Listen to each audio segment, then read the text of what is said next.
Sadie's room is now mine. Saying that, Megan smirked with a nasty grin. I felt a strong disgust at her expression. No good wife should live in the warehouse. Joining in Megan's cruel joke, my mother-in-law Abigail and father-in-law Ethan began to drive me out. I thought we were close, but it turns out they're on Megan's side after all. Seeing Abigail and Ethan's nasty smiles, just like Megan's, any familial affection I had for them vanishes. Instead, a strong rage surges within me. All right then, I'll do as you wish. My words delight Megan, Abigail, and Ethan. Turning my back on them, I grab only the essentials and leave the house. They need to be taught a harsh lesson to understand the gravity of their actions. The only person I'm concerned about is Noah, who cared for me until the end. Sometime later, my mobile phone keeps ringing, calls from Abigail and Ethan. But it's not me who answers the phone, it's my husband Kevin. What's going on? The first thing heard is Megan's howling voice. Our house is gone, turned into an empty lot. I am Sadie, a 46-year-old working mother. I grew up in a residential childcare facility. My parents died in a car accident when I was very young, and by then I had no grandparents, siblings, or relatives to take me in. So I ended up in the residential childcare facility. Because of this, I faced bullying at school. I didn't really have close friends. Sadie, let's play together. Yeah, sure. However, I did have friends at the residential childcare facility. The older ones taught me various things, and the younger ones adored me. Just having these friends from the residential childcare facility made me feel truly happy. Then, without being adopted by anyone, I graduated from high school and started working immediately. Due to my experience during school, I struggled with social interactions and focused solely on my job. But then, someone outside of my residential childcare facility friends recognized me for the first time. You're doing great every day, Sadie. Your meticulous work makes our job easier. Thank you. That's my husband, Kevin. Kevin approached my work and often praised me. Gradually, we started sharing personal stories, and when I shared my dreams, I want to support you. In fact, I want to be a part of it, he said. With Kevin's encouragement, I worked hard towards my dreams, and within a few years as an adult, I managed to achieve them. Would you, want to go out with me? That's when Kevin confessed his feelings. By that time, I had grown fond of gentle Kevin, and since he was supportive of my dreams, I accepted. Thanks. Now there's something I need to tell you about, Sadie. That's when Kevin told me about his divorce, and that he had a child. So while dating Kevin, I got to meet his daughter, Megan. Megan was adorable, with a constant smile on her face. Sadie, will you be my mom? After meeting a few times, Megan asked me this, and I decided to become Megan's mom. What worried me were Abigail and Ethan. Being from a residential childcare facility, I feared they might see me as poorly raised, deprived of parental love, a pitiful child. I worried they might not approve of my marriage to Kevin. Aren't you lovely? Oh, what a wonderful person. Please take good care of Kevin and Megan. Contrary to my fears, Abigail and Ethan accepted me. I felt I could build a wonderful family with them. Until I got married, I truly believed that. Soon after the wedding, I got pregnant with our son John. I thought we would always live happily. We could overcome any difficulty. I truly believed that until I saw their true colors. Hey Sadie, give me my allowance. Megan, you got your allowance last week, didn't you? That's not nearly enough. Megan, once thought young and adorable, had grown into a twisted personality. She hardly went to school, always out somewhere, and she constantly demanded money. What do you need it for? Explain that first, then I'll decide whether to give it to you. Also, the school called. Make sure you go. Shut up. You're not my real mom, so stop nagging. At those words, I fell silent. Indeed, I'm not Megan's biological mother, but I tried to be there for her as a mother. Megan, what's that supposed to mean? Sadie has been serious about being your mom, even if she's not blood related. Kevin scolds Megan in my stead as I fall silent. Whatever, I'm done. Megan? I'm going to Dad and Mom's, okay? I'll call Dad, so just leave me alone. Megan storms out, sulking after being scolded by Kevin. I know where she's headed. It's within walking distance, to my in-laws' house. She'll probably head there. Please don't spoil her. Send her back. Before Megan arrives, Kevin calls Abigail and Ethan. However, they dote on Megan and have never heeded Kevin's advice, even once. Megan was abandoned by her real mom, a poor girl. We want to be her allies, at least, they say, justifying their indulgence of Megan.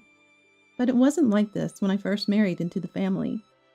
They kept a reasonable distance and occasionally played with Megan. They were just normal grandparents.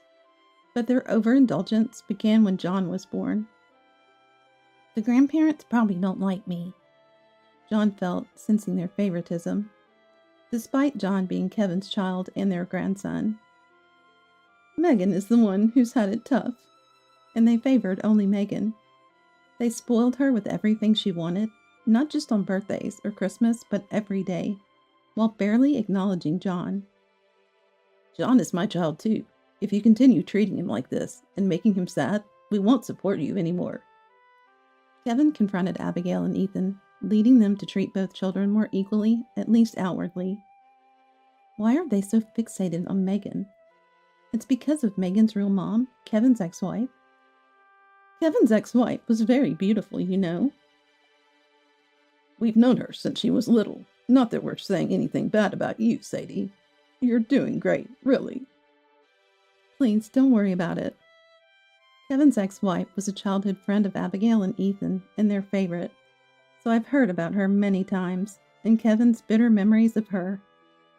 Kevin wasn't interested in romance back then and saw her only as a good friend.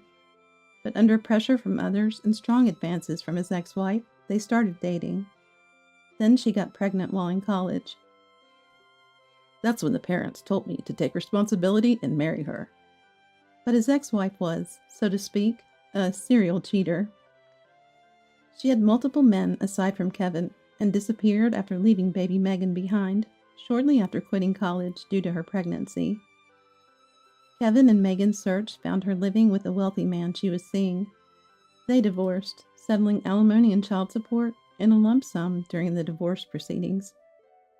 I do feel sorry for her too, but just pampering her won't really help Megan. I understand how you feel, Sadie, and actually, you're right. That's why I had sympathy for Megan and was determined to become her real mom. But after remarrying, she turned against me, saying, "You're not my real mom." Especially when I was pregnant with John, she found it disgusting and even tried to push me down the stairs. Luckily, Kevin was there to save me. Megan is growing up to be more like her real mom. Watching Megan, I sigh with a tired and troubled expression. Kevin, it isn't your fault. You're a good dad to both Megan and John. I soothe Kevin, wondering what to do. This situation isn't good for Megan. But moving because of our jobs is difficult, and separating Megan from Abigail and Ethan seems unlikely. What's wrong, you two? John, concerned, approaches us as we're lost in thought. We hastily reassure him that it's nothing and shift our attention to him. That day, Megan stayed at the in-laws' house and didn't return. Time passed and somehow Megan managed to graduate from high school. "I'm leaving home today," Megan suddenly announces, leaving me and of course Kevin shocked. "What's happened all of a sudden?" "I'm pregnant, so I'm leaving."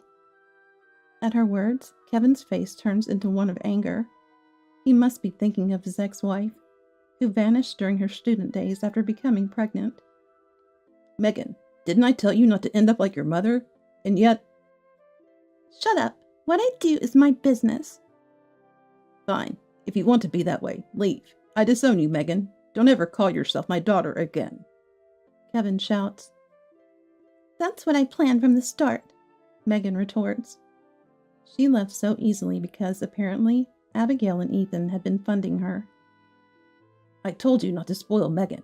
And to give her money after she made a mistake? What are you thinking? Calm down, Kevin. Kevin storms over to Abigail and Ethan's place, and I manage to calm him down. John then looks at Abigail and Ethan. Megan turned out that way because Grandpa spoiled her.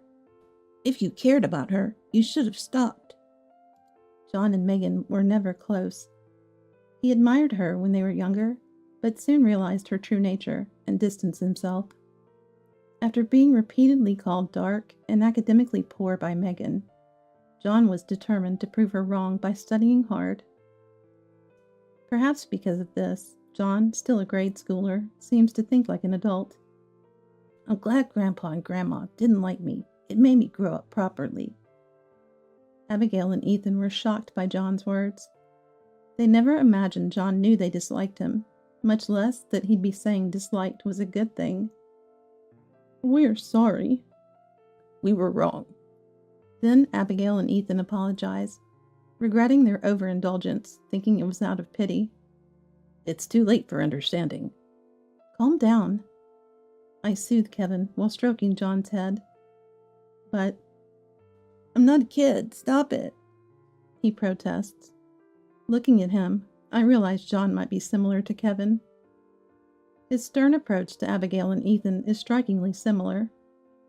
The irritation towards Megan seems to vanish, witnessing John's growth.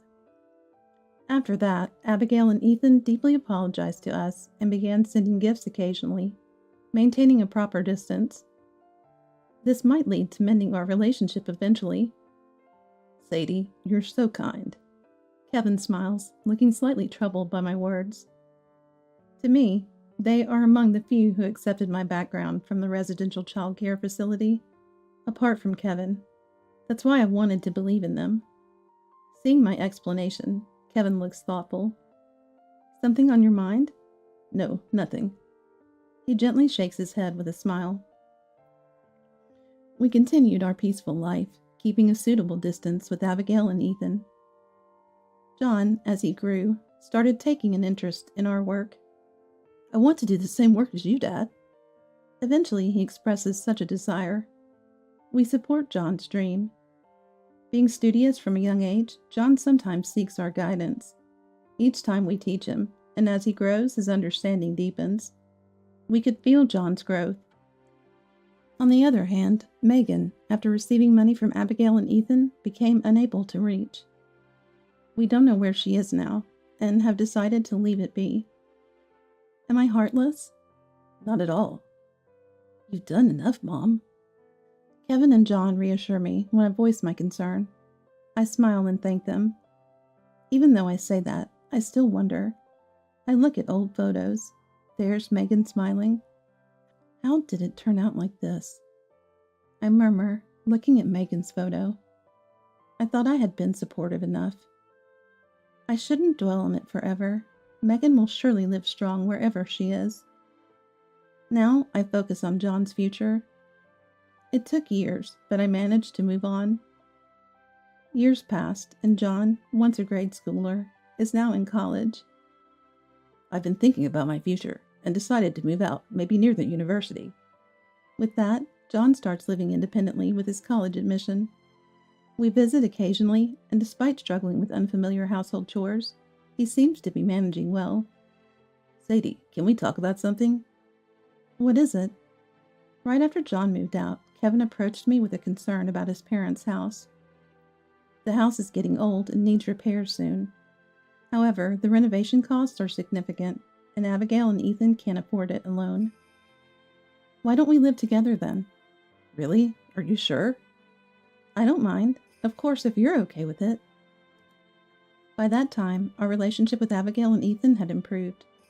So we discussed and decided to buy a house where we could live together. Thank you for suggesting we live together, Sadie. We'll make sure not to trouble you.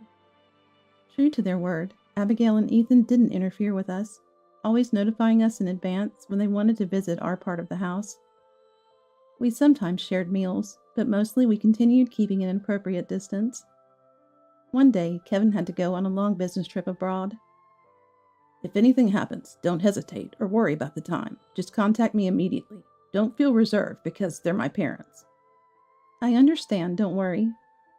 Kevin was concerned until the last moment, but I reassured him and saw him off. In reality, my relationship with Abigail and Ethan remained unchanged, each of us not intruding more than necessary. I got busier with work, and my return home became later than before. A month passed, and Kevin was able to focus on his work without worry. Then, unexpectedly, "It's been a while." Megan. Megan suddenly appeared at our house, with 4 children in tow. "You've come back, Megan." "Welcome back, Megan." Unlike me, startled by this sudden visit, Abigail and Ethan welcomed her with smiles. I later found out that Abigail and Ethan had been in touch with Megan even after she left. "From today, the kids and I will live here." Her sudden declaration left me unable to comprehend. Megan, divorced and wayward in her student days, had nowhere else to turn except Abigail and Ethan. Besides, the youngest child was still an infant, so for the time being, Abigail and Ethan decided to take them in.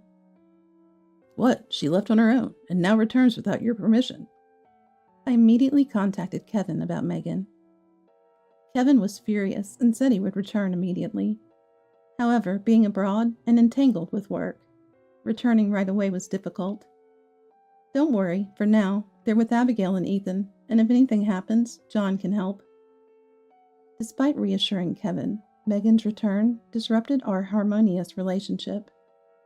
Megan continued her usual behavior, leaving her children with Abigail and Ethan and going out daily. "Sadie, can I ask you for a favor?" Abigail and Ethan, now elderly, couldn't handle the young children on their own. So I switched to remote work and started taking care of the children during work breaks. Eventually, it became a norm for Abigail and Ethan to leave the children with me, coinciding with Megan's departures. "I'm sorry for always being a bother." "It's not your fault, dear. I'm about to start work. Can you manage alone for a while?" "Yeah, it's fine. Everyone's napping, and I have homework to do." Fortunately, the oldest, Noah, is a responsible and kind child, actively taking care of his siblings. He helps with household chores, always looking apologetic, making me feel sorry for him and letting him in. It's probably my fault for always accepting them. But the main issue is Megan, who leaves her children and goes out. "Hey, Megan." "What? No need to raise your voice. I can hear you." One day, I decided to confront Megan, who had just returned home in the morning. "As a parent, Megan, you should properly take care of your children." "You're as nagging as ever. Besides, you're living here too, so you should help out more." Megan's words puzzled me, and I couldn't help but tilt my head in confusion. Apparently, Abigail and Ethan had been complaining to Megan about me not doing enough household chores while living together. Megan's words made me involuntarily glance at Abigail and Ethan. "Is that really true?" "Absolutely. What does Kevin's wife do? Locking herself in her room, not lifting a finger?" I was dumbfounded, never having heard such complaints from Abigail and Ethan before. Megan, catching my attention, suddenly exclaimed, "Oh, that's right." as if struck by a thought. "If you can't fulfill your role as a wife, then leave. That way, I can use your room, and with you gone, I can stay in the house without any nuisance. It's a win-win, so leave." I was bewildered by her words. I felt my anger rising, but noticed Noah watching us from the corner of my eye. I didn't want to argue with Megan in front of Noah. Yet Megan laughed, as if she had come up with a great idea. "I'll be taking Sadie's room." Megan sneered. I felt intense disgust towards her. "Useless wives should live in the storage room." Abigail and Ethan, agreeing with Megan, started to drive me out. I thought we had been close, but they were siding with Megan. Seeing Abigail and Ethan's mocking smiles, any familial feelings vanished. Instead, I was filled with rage.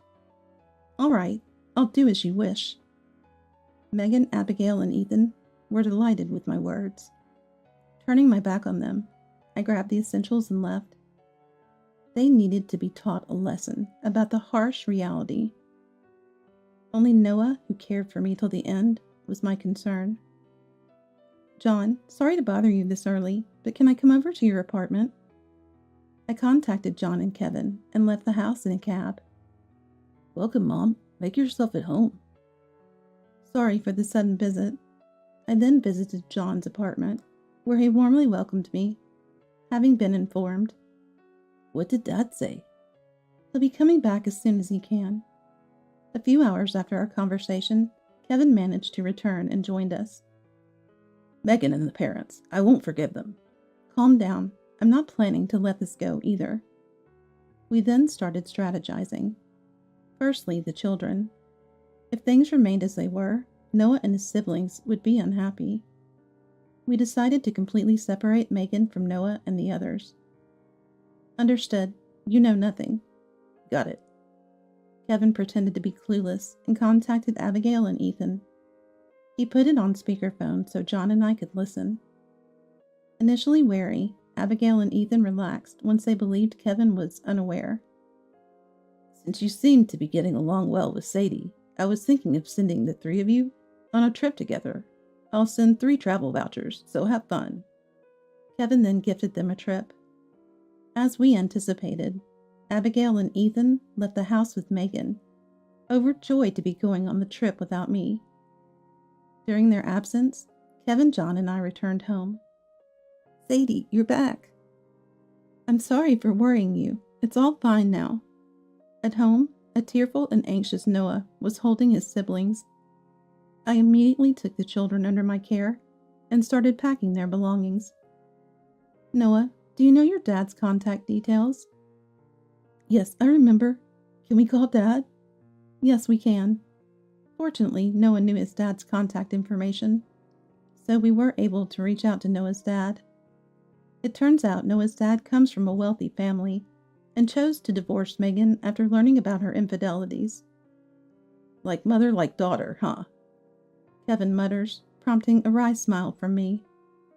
Apparently, Noah's dad had intended to take custody of all the children.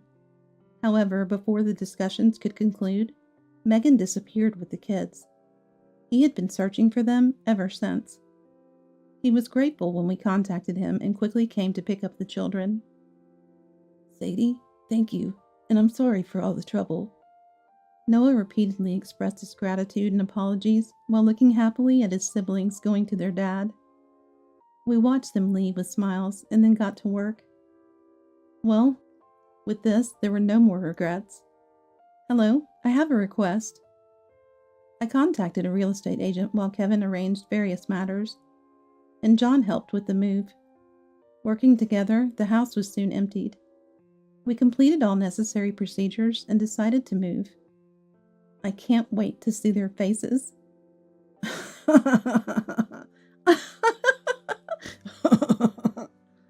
Laughing at my comment, Kevin and John joined in, curious about the reaction.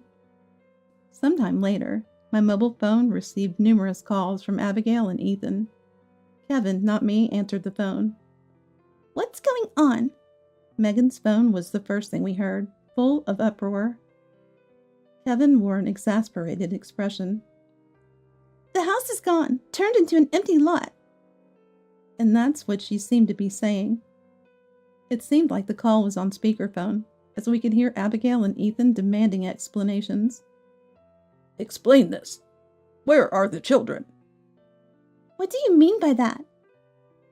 What are you talking about? The house was bought by Sadie, paying a monthly mortgage of $2,000. It's Sadie's right to do as she pleases. Wait, Dad, Sadie's paying a $2,000 mortgage? Megan sounded bewildered, clearly not expecting Kevin's answer. Her tone, previously confident, was now filled with confusion. For now, Megan, your mom and dad's belongings have been sent to the apartment. Go there. Kevin explained coldly. We'll discuss this later at a place of our choosing. Stay quiet until then. With that, Kevin ended the call. The real game was about to begin. A few days later, we summoned them to a restaurant. A disgruntled Megan arrived, accompanied by Abigail and Ethan, who were trying to appease her. Upon seeing me, Megan glared sharply. What have you done to our house? Sitting there, listening to Megan, we couldn't help but feel astounded. Does Megan truly lack any sense of parental responsibility? Shouldn't your first concern be about your children? My words silenced Megan momentarily. Her expression betrayed her realization, seemingly forgotten until now. Where are the children? They've been taken in by their dad. What? Why are you doing things your way? According to Megan, the children were hers, a means for child support. It's Megan who's being unreasonable, Kevin retorted angrily. The attention shifted to Kevin's voice, and Megan fell silent. Even if they're not related by blood, I tried my best not to turn out like my ex-wife. I never intended to show any less love for John than for Megan. But in the end, Megan turned out just like her mother. Not related by blood? Megan mumbles in disbelief at Kevin's words. A revelation even Abigail and Ethan seemed unaware of, judging by their shocked faces. Indeed, Megan wasn't related by blood to Kevin. Megan is the child of my ex-wife and her affair partner. That's a lie. I married, knowing that, taking responsibility upon being told to. I raised Megan, pitied her, pitied after being abandoned by her parents, hoping she'd live a life different from her mother's, but it was all in vain, Kevin said. Kevin's words were clear, and it should be noted that he genuinely loved Megan, and had always engaged with her as a father. Why didn't you tell us? Why didn't you inform us? To Abigail and Ethan's questions, Kevin directed a cold gaze. Did you ever seriously listen to what I had to say? You always ignored my opinions after pretending to listen. Kevin recounted that even if he had claimed Megan wasn't his child, they would have disregarded his words and insisted on his responsibility. I remembered Abigail and Ethan's actions. Despite being told not to spoil Megan, they would agree in the moment, but never change their behavior. Even with John, they tried to show equal affection only after Kevin's intervention, but their neglect was evident. When Megan arrived, they left the children to me, ignoring my work schedule and leaving Noah and the siblings at our doorstep, without trying to understand. Abigail and Ethan claimed to accept Sadie's background from the residential childcare facility, but it seems it was never true. You never thought deeply about it. Sadie was never truly important to you.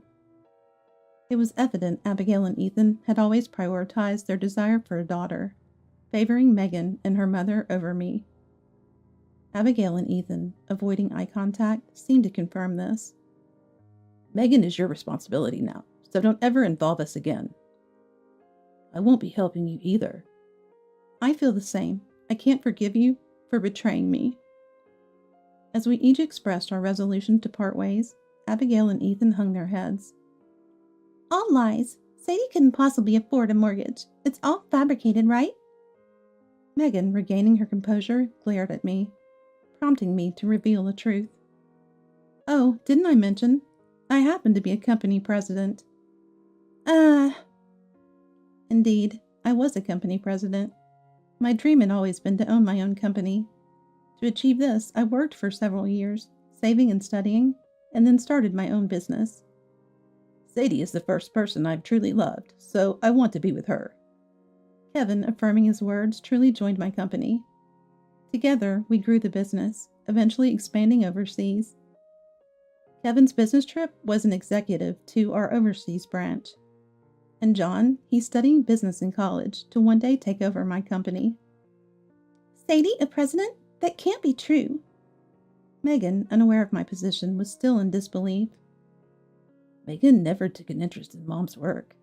John coldly stated this. And his voice, it reminded me oddly of Kevin.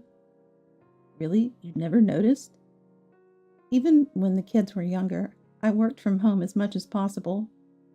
Even with Kevin's help, it was a busy life balancing work, house chores, and childcare. I saw Mom working hard every day. I even heard her discussing complex business matters over the phone. We never lacked anything financially, even if we didn't know she was the president. We knew she was earning well. But you never gave me an allowance when I asked. You spent your allowance within a week, and Mom would give you more if you explained the need. She just didn't hand out money thoughtlessly like Grandpa and Grandma. John took out his mobile phone and showed them a video. It was an interview I did on TV. Mom's famous enough to be featured on TV. I thought you knew and came back to cash in on that. John was always cheeky, always acting superior as a younger brother. When did Megan ever treat me like a brother? You just saw me as an enemy because I'm Mom's son, and technically, Mom and I aren't even related by blood. Did you really think I'd listen to my so-called sister? Megan fell silent at John's words, though her eyes still glared at us with resentment. I wanted to be Megan's real mom, even if we weren't related by blood, but that didn't happen. Now I don't want to be Megan's mom anymore. In fact, I feel nothing but disgust. This can't be happening. It's all lies. From now on, no more support, no more help. You're on your own. Kevin declared this as we stood up, paid our share, and left the restaurant. My life is ruined because of Grandma and Grandpa. That's our line. If only Megan wasn't here. We can hear their loud argument as we left. Kevin and I then returned home safely. Our home, with its spacious yard, was peaceful as we discussed what to do with it. Please, tell me where the new house is. Abigail and Ethan reached out to us, but we chose to ignore them. After we left the restaurant, Megan, Abigail, and Ethan apparently had a fight. During the altercation, Megan broke some property and assaulted an intervening staff member, leading to her arrest. Additionally, it was revealed that Megan had been engaged in marriage fraud. It seems she was gallivanting at night, flirting with numerous boyfriends, hinting at marriage. And that led to the filing of complaints. Yes, and that compounded her charges, allowing Noah's dad to secure custody. I shared. After moving to our new house, Megan's ex-husband brought Noah and the other children to visit and filled us in on Megan's situation. Seeing Noah happily living with his dad brought us relief. Despite repeated calls from Abigail and Ethan pleading for help, we remained silent. Dependent on our support, their lifestyle plummeted when we withdrew it. Having overspent on Megan, they had no savings and were now facing debt from the damages Megan caused at the restaurant. Relying solely on their old age pension, they were forced into part-time work in their old age. Actually, they even showed up at my college. Are you all right? Yeah, I noticed them immediately and called the police before any contact could be made. John's calm demeanor was a relief. The part-time job they had also ended due to the police incident pushing them further into poverty. In stark contrast to Abigail and Ethan, our lives were thriving. My company's successful international expansion led to rapid growth. Despite the busyness, Kevin and I enjoyed fulfilling days. Oh, by the way, I've got a girlfriend. I'll bring her over to meet you, okay? John introduced us to Mia, a kind and sincere person, the opposite of Megan. It was too soon to judge, but seeing them happily together, I felt Mia could be trusted with John. Sadie, once work calms down, how about we go on a trip? Sounds wonderful. I smiled at Kevin's suggestion, looking forward to the trip and focusing on my work. Years passed. John joined the company as my successor, working hard every day. Mia, wanting to support John like Kevin did, also joined our company. The couple now lived nearby, happily married. It turns out Mia also grew up in the same residential childcare facility as you. This revelation brought Mia and me closer. Today, John and Mia were visiting. I prepared a delicious meal to welcome them. During their visit, Mia shared the news of our soon-to-arrive grandchild, filling us with joy and excitement.